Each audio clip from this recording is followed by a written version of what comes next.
Traje a Macedonio Fernández y a Jorge Luis Borges, prologando un libro de selección de textos de Macedonio Fernández. Solamente el prólogo de Jorge Luis Borges que me interesó porque, bueno, Jorge Luis Borges en este prólogo habla mucho de Macedonio y de su relación con otros escritores y de la importancia de Macedonio Fernández en la literatura, ¿no? Macedonio nació y murió en Buenos Aires, nació en 1874 y murió en 1952.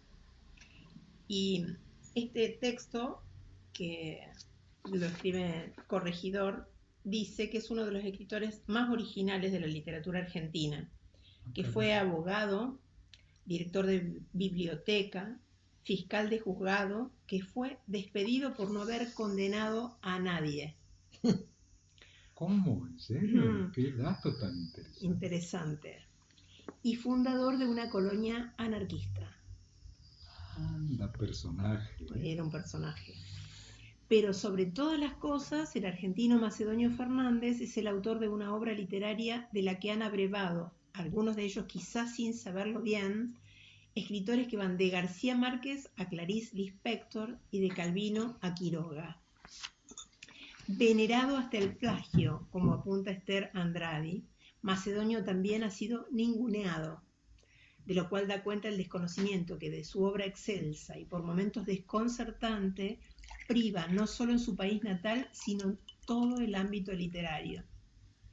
Con una breve antología de textos, así como 2 ensayos en torno a su vida y su obra, conmemoramos los 60 años de la muerte del autor de Museo, de la novela La Eterna, ante cuya tumba Borges dijera: por aquellos años lo imité, hasta la transcripción, hasta el apasionado y devoto plagio.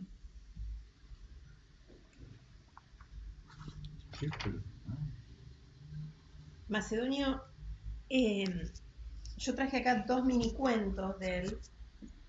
Uno dice así, se llama Artificios. Mujer, ¿cuánto te ha costado esta espumadera? 1,90 pesos. ¿Cómo? ¿Tanto? Pero es una barbaridad. Sí, es que los agujeros están carísimos. Con esto de la guerra se aprovechan de todo. Pues la hubieras comprado sin ellos. Pero entonces sería un cucharón y ya no serviría para espumar. No importa, no hay que pagar de más. Son artificios del mercado de agujeros.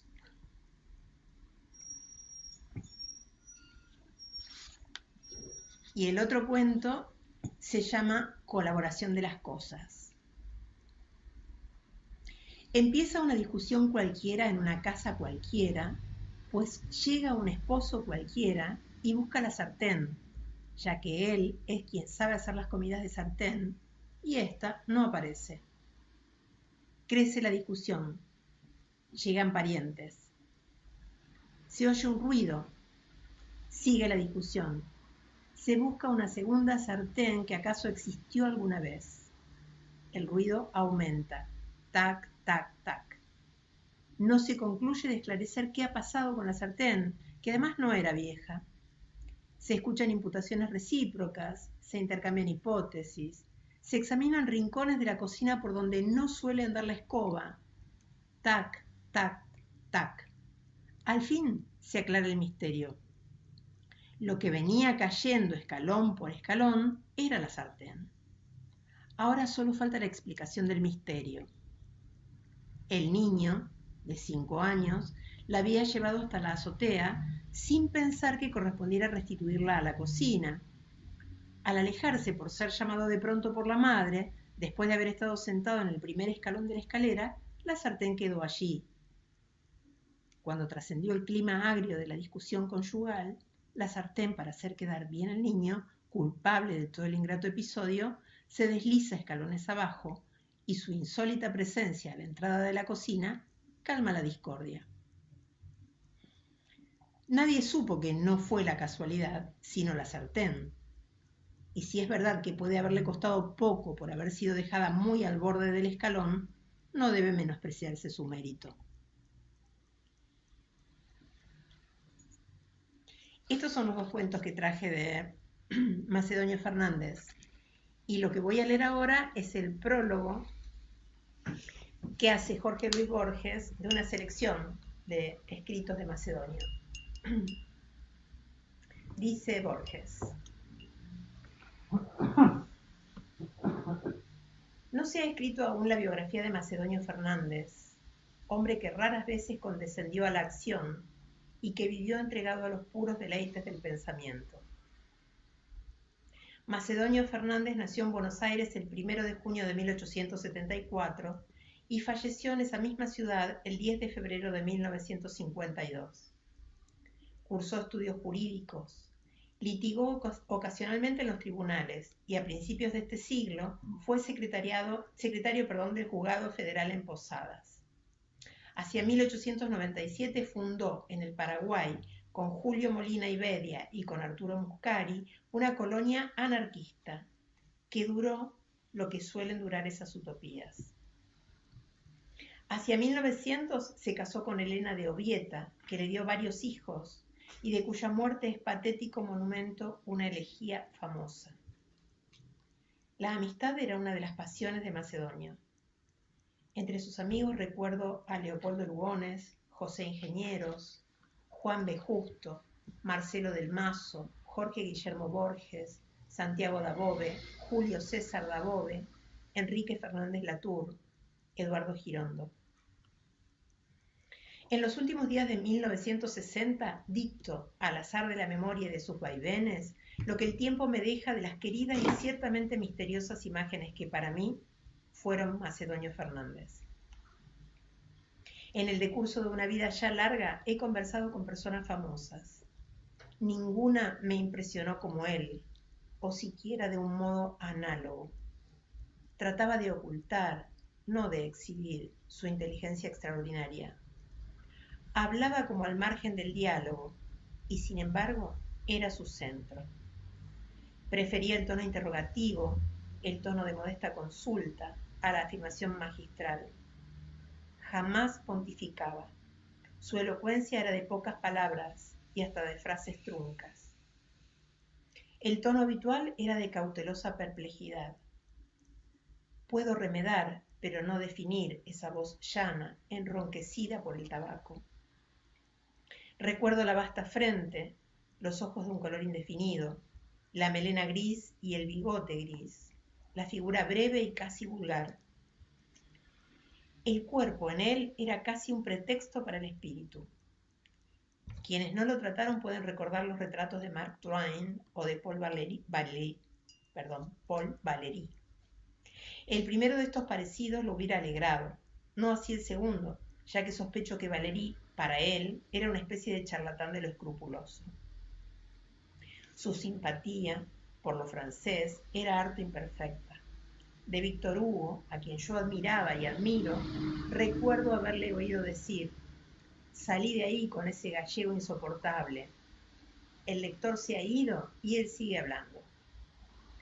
La noche de la famosa pelea de Carpentier y de Dempsey nos dijo: a la primera trompada de Dempsey ya estará el francesito en la platea, pidiendo que le devuelvan la plata porque la función ha sido muy corta.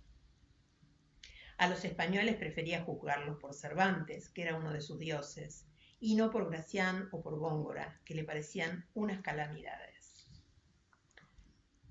Yo heredé de mi padre la amistad y el culto de Macedonio.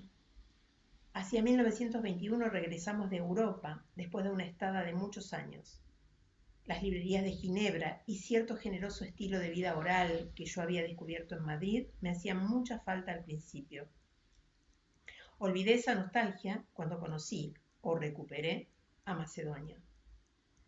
Mi última emoción en Europa fue el diálogo con el gran escritor judeo-español Rafael Cansinos Assens, en quien estaban todas las lenguas y todas las literaturas, como si él mismo fuera Europa y todos los ayeres de Europa. En Macedonio hallé otra cosa. Era como si Adán, el primer hombre, pensara y resolviera en el paraíso los problemas fundamentales. Cansinos era la suma del tiempo, Macedonio la joven eternidad.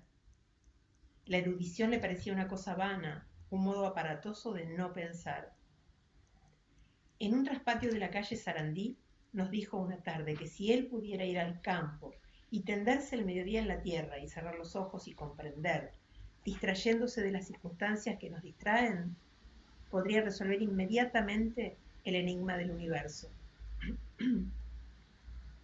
No sé si esa felicidad le fue de parada, pero sin duda la entrevió. Años después de la muerte de Macedonio, leí que en ciertos monasterios budistas el maestro suele avivar el fuego con algunas imágenes santas o destinar a empleos infames los libros canónicos para enseñar a los novicios que la letra mata y el espíritu vivifica.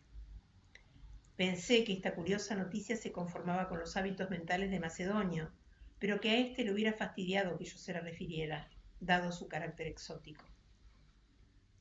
A los adeptos del budismo zen les incomoda que les hablen de los orígenes históricos de su doctrina misma. Parejamente, a Macedonio le hubiera incomodado que le hablaran de una práctica circunstancial y no de la íntima verdad que está ahora y aquí, en Buenos Aires. La esencia onírica del ser era uno de los temas preferidos de Macedonio, pero cuando yo me atreví a referirle que un chino había soñado que era una mariposa y no sabía, al despertar, si era un hombre que había soñado ser una mariposa o una mariposa que ahora soñaba ser un hombre, Macedonio no se reconoció en ese antiguo espejo y se limitó a preguntarme la fecha del texto que yo citaba. Le hablé del siglo V antes de la era cristiana y Macedonio observó que el idioma chino había cambiado tanto desde aquella fecha lejana que de todas las palabras del cuento, la palabra mariposa sería la única de sentido no incierto. La actividad mental de Macedonio era incesante y rápida, aunque su exposición fuera lenta. Ni las refutaciones ni las confirmaciones ajenas le interesaban. Seguía imperturbablemente su idea. Recuerdo que atribuyó tal o cual opinión a Cervantes. Algún imprudente anotó que en determinado capítulo del Quijote se lee precisamente lo contrario. Macedonio no se desvió ante ese leve obstáculo y dijo: así será, pero eso lo escribió Cervantes para quedar bien con el comisario. Mi primo Guillermo Juan, que estudiaba en la Escuela Naval de Río Santiago, fue a visitar a Macedonio y este observó que en ese establecimiento, en el que hay tantos provincianos, tocarían mucho la guitarra. Mi primo le dijo que en varios meses que llevaba ahí no sabía de nadie que tocara. Macedonio aceptó esa negativa como si fuera una confirmación y me dijo, con el tono de un hombre que complementa lo afirmado por otro: ya ves, un centro guitarrístico notable. La indolencia nos mueve a presuponer que los otros están hechos a nuestra imagen. Macedonio Fernández cometía el error generoso de atribuir su inteligencia a todos los hombres. En primer término la atribuía a los argentinos, que constituían, como es natural, sus más frecuentes interlocutores. Mi madre lo acusó una vez de ser partidario, o de haber sido partidario, de todos los diversos y sucesivos presidentes de la República. Tales vicisitudes, que lo hicieron pasar en un solo día del culto de Irigoyen al de Uriburu, procedían de su convicción de que Buenos Aires no puede equivocarse. Admiraba, claro que sin haberlos leído, a Josué Quesada o a Enrique Larreta, por la sola y suficiente razón de que todos los admiraban. Esta superstición de lo argentino lo movió a opinar que Unamuno y los otros españoles se habían puesto a pensar, y muchas veces a pensar bien, porque sabían que serían leídos en Buenos Aires.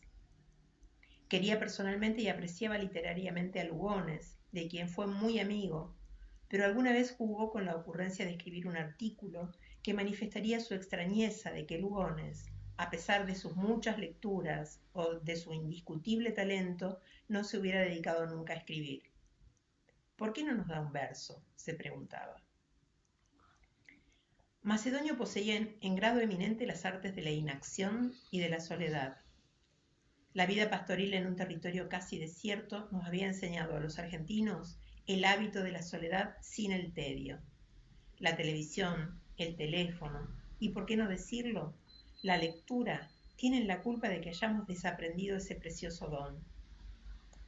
Macedonio era capaz de estar solo, sin hacer nada, durante muchas horas. Un libro demasiado famoso habla del hombre que está solo y espera.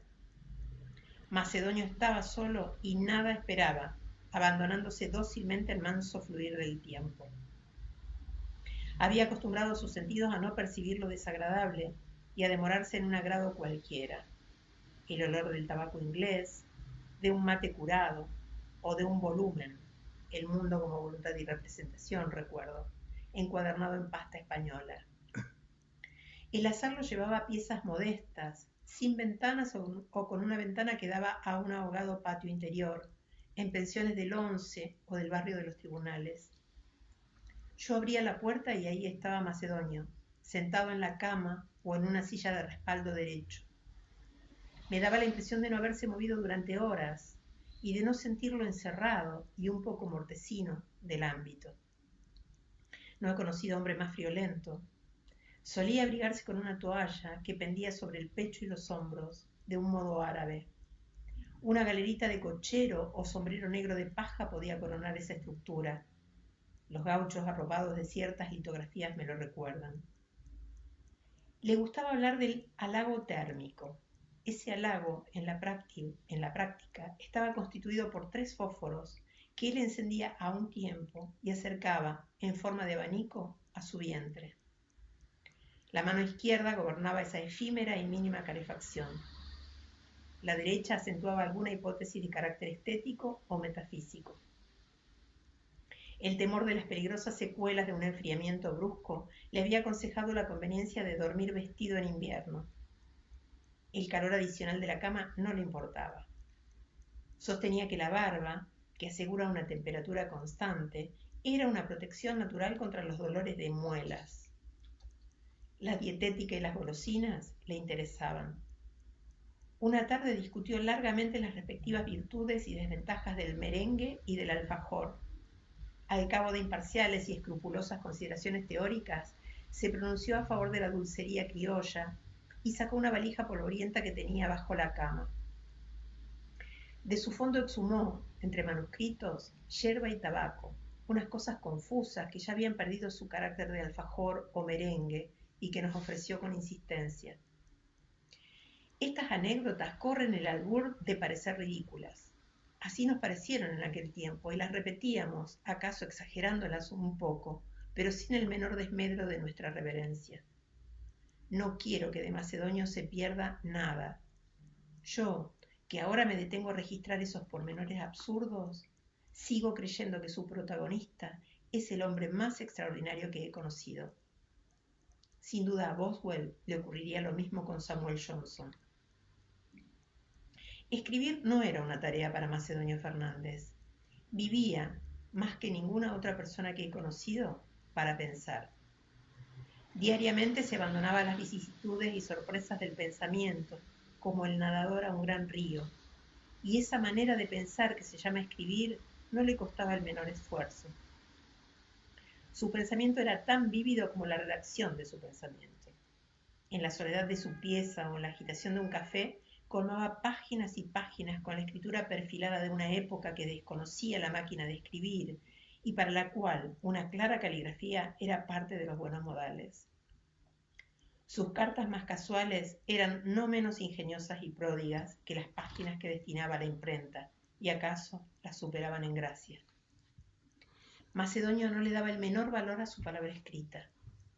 Al mudarse de alojamiento, no se llevaba los manuscritos de índole metafísica o literaria que se habían acumulado sobre la mesa y que llenaban los cajones y armarios. Mucho se perdió así, acaso irrevocablemente. Recuerdo haberle reprochado esa distracción. Me dijo que suponer que podemos perder algo es una soberbia, ya que la mente humana es tan pobre que está condenada a encontrar, perder o redescubrir siempre las mismas cosas. Otra razón de su facilidad literaria era su incorregible menosprecio de las sonoridades verbales y aún de la eufonía. No soy lector de soniditos, declaró alguna vez, y las ansiedades prosódicas de Lugones o de Darío le parecían del todo vanas. Opinaba que la poesía está en los caracteres, en las ideas o en una justificación estética del universo. Yo, al cabo de los años, sospecho que está esencialmente en la entonación, en cierta respiración de la frase. Macedonio buscaba la música en la música, no en el lenguaje. Ello no impidió que en sus textos, ante todo en su prosa, percibamos una música involuntaria que corresponde a la cadencia personal de su voz. Macedonio exigía de la novela que todos sus personajes fueran éticamente perfectos. Nuestra época parece proponerse lo contrario, sin otra excepción que la muy honrosa de Shaw, que ha imaginado y modelado héroes y santos. Detrás de la sonriente cortesía y del aire un poco lejano de Macedonio latían dos temores, el del dolor y el de la muerte. El último lo indujo a negar el yo para que no hubiera un yo que muriera. El primero a negar que el dolor físico pudiera ser intenso. Quería persuadirse y persuadirnos de que el organismo del hombre es incapaz de un placer fuerte y por ende de un dolor fuerte. Latour y yo le oímos esa pintoresca metáfora. En un mundo en que los placeres son de juguetería, los dolores no pueden ser de herrería. Inútil fue objetar que el placer no siempre es de juguetería y que el mundo, por lo demás, no tiene por qué ser simétrico. Para no afrontar la llave del dentista, Macedonio solía practicar el tenaz artificio de aflojarse continuamente los dientes. Esta manipulación se operaba detrás de la mano izquierda, que hacía de pantalla, mientras la derecha insistía. No sé si el éxito coronó esta labor de los días y de los años. El hombre que va a padecer un dolor trata, con buen instinto, de no pensar en él. Macedonio sostenía, por el contrario, que debemos imaginar previamente el dolor y todas sus circunstancias para que no llegue a espantarnos la realidad. Se imaginaba así la sala de espera, la puerta que se entreabre, el saludo, el sillón operatorio, el instrumental, el olor de los antisépticos, el agua tibia, las presiones, las luces, la penetración de la aguja y el desgarramiento final. Esta preparación imaginativa debía ser perfecta y no dejar el menor resquicio a lo insólito. Macedonio nunca la completó. ¿Acaso el método no fue otra cosa que una manera de justificar las imágenes terribles que lo perseguían? El mecanismo de la fama le interesaba, no su obtención. Durante un año o dos jugó con el vasto y vago proyecto de ser presidente de la República. Muchas personas se proponen abrir una cigarrería y casi nadie ser presidente. De ese rasgo estadístico deducía que es más fácil llegar a presidente que a dueño de una cigarrería. Alguno de nosotros observó que también es lícito deducir que abrir una cigarrería es más difícil que llegar a la presidencia. Macedonio asintió con seriedad. Lo más necesario, nos repetía, era la difusión del nombre. Colaborar en el suplemento de alguno de los grandes periódicos era fácil, pero la difusión lograda por ese medio corre el albur de ser tan trivial como Julio Dantas o los cigarrillos 43. Convenía insinuarse en la imaginación de la gente de un modo más sutil y enigmático. Macedonio optó por aprovechar su curioso nombre de pila. Mi hermana y algunas amigas suyas escribían el nombre de Macedonio en tiras de papel o en tarjetas que cuidadosamente olvidaban en las confiterías, en los tranvías, en las veredas, en los zaguanes de las casas y en los cinematógrafos. Otra habilidad era congraciarse con las comunidades extranjeras. Macedonio, con una soñadora gravedad, nos refería que había dejado en el club alemán un volumen descabalado de Schopenhauer, con su firma y con anotaciones a lápiz. De estas maniobras más o menos imaginarias y cuya ejecución no había que apresurar porque debíamos proceder con suma cautela, surgió el proyecto de una gran novela fantástica situada en Buenos Aires y que empezamos a escribir entre todos. Si no me engaño, Julio César Dabove conserva aún el manuscrito de los 2 primeros capítulos. Creo que hubiéramos podido concluirlo, pero Macedonio fue demorándola, porque le agradaba hablar de las cosas, no ejecutarlas. La obra se titulaba El hombre que será presidente. Los personajes de la fábula eran los amigos de Macedonio, y en la última página el lector recibiría la revelación. que el libro había sido escrito por Macedonio Fernández, el protagonista, y por los hermanos Dabove y por Jorge Luis Borges, que se mató a fines del 9º capítulo, y por Carlos Pérez Ruiz, que tuvo aquella singular aventura con el arco iris, y así de lo demás. En la obra se entretejían dos argumentos. Uno, visible, las curiosas gestiones de Macedonio para ser presidente de la República. Otro, secreto, la conspiración urdida por una secta de millonarios neurasténicos y tal vez locos para lograr el mismo fin. Estos resuelven socavar y minar la resistencia de la gente mediante una serie gradual de invenciones incómodas. La primera, la que nos sugirió la novela, es la de los azucareros automáticos, que de hecho impiden endulzar el café. A esta la siguen otras, la doble lapicera con una pluma en cada punta, que amenaza pinchar los ojos, las empinadas escaleras en las que no hay dos escalones de igual altura, el tan recomendado peine navaja que nos corta los dedos, los enseres elaborados con dos nuevas materias antagónicas, de suerte que las cosas grandes sean muy livianas y las muy chicas pesadísimas para burlar nuestra expectativa.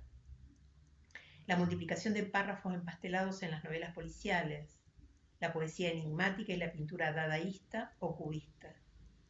En el primer capítulo, dedicado casi por entero a la perplejidad y al temor de un joven provinciano ante la doctrina de que no hay yo, y él, por consiguiente, no existe, figura un solo artefacto, el azucarero automático. En el segundo figuran dos, pero de un modo lateral y fugaz. Nuestro propósito era presentarlos en proporción creciente. Queríamos también que a medida que se enloquecieran los hechos, el estilo se enloqueciera. Para el primer capítulo elegimos el tono conversado de Pío Baroja. El último hubiera correspondido a las páginas más barrocas de Quevedo. Al final el gobierno se viene abajo. Macedonio y Fernández Latour entran en la Casa Rosada, pero ya nada significa nada en ese mundo anárquico. En esta novela inconclusa, bien puede haber algún involuntario reflejo de El hombre que fue jueves.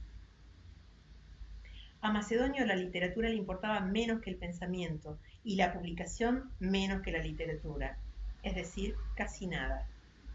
Milton o Mallarmé buscaban la justificación de su vida en la redacción de un poema o acaso de una página. Macedonio quería comprender el universo y saber quién era o saber si era alguien.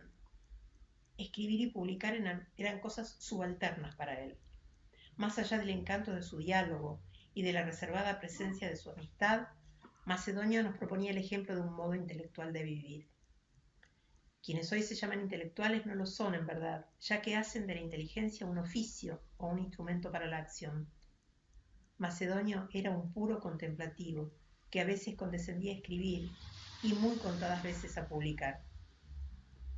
Para mostrar a Macedonio no he hallado mejor medio que las anécdotas, pero estas, cuando son memorables, tienen la desventaja de convertir a su protagonista en un ente mecánico que infinitamente repite el mismo epigrama, ahora clásico, o tiene la misma salida. Otra cosa fueron los dichos de Macedonio, imprevisiblemente agregados a la realidad y enriqueciéndola y asombrándola. Yo anhelaría recobrar de algún modo al que fue Macedonio, esa felicidad de saber que en una casa de Morón o del Once había un hombre mágico cuya sola existencia despreocupada era más importante que nuestras venturas o desventuras personales. Esto lo sentí yo, esto lo sentimos algunos, esto no puedo comunicarlo. Negada una materia duradera detrás de las apariencias del mundo, negado un yo que percibe las apariencias, Macedonio afirmaba, sin embargo, una realidad, y esa realidad era la pasión que se manifestaba en las especies del arte y del amor. Sospecho que a Macedonio el amor le parecía aún más prodigioso que el arte. Esta preferencia se fundaría en su carácter afectivo, no en su doctrina, que comporta, ya lo hemos visto, la negación del yo, de suerte que no hay objeto ni sujeto de la pasión, que sería la única realidad. Macedonio nos dijo que el abrazo de los cuerpos no es otra cosa que la seña, tal vez dijo el saludo, que un alma hace a otras almas. Pero no hay almas en su filosofía. Como Guiraldes, Macedonio permitió la vinculación de su nombre a la generación llamada de Martín Fierro, que propuso a la atención un tanto distraída o escéptica de Buenos Aires versiones tardías y caseras del futurismo y del cubismo. Fuera del trato personal, la inclusión de Macedonio en este grupo es aún más injustificada que la de Guiraldes. Don Segundo Sombra procede del payador, de Lugones, como todo el ultraísmo procedió del lunario sentimental, pero el orbe de Macedonio es harto más diverso y más vasto. Poco le interesó a Macedonio la técnica de la literatura. El culto del orillero y del gaucho suscitaban su bondadosa burla. En una encuesta declaró que los gauchos eran un entretenimiento para los caballos, y agregó: siempre en el suelo, qué hombre más caminador. Una tarde se habló de las turbulentas elecciones que dieron fama al atrio de Valvanera. Macedonio nos dijo: todos los vecinos de Valvanera hemos muerto en estos actos electorales tan peligrosos. Más allá de su doctrina filosófica y de sus frecuentes y delicadas observaciones estéticas, Macedonio nos ofrecía, y sigue ofreciéndonos, el espectáculo incomparable de un hombre que, indiferente a las vicisitudes de la fama, vivía en la pasión y en la meditación. No sé qué afinidades o divergencias nos revelaría el cotejo de la filosofía de Macedonio con la de Schopenhauer o la de Hume. Bástenos saber que en Buenos Aires, hacia 1920 y tantos, un hombre repensó y descubrió ciertas cosas eternas.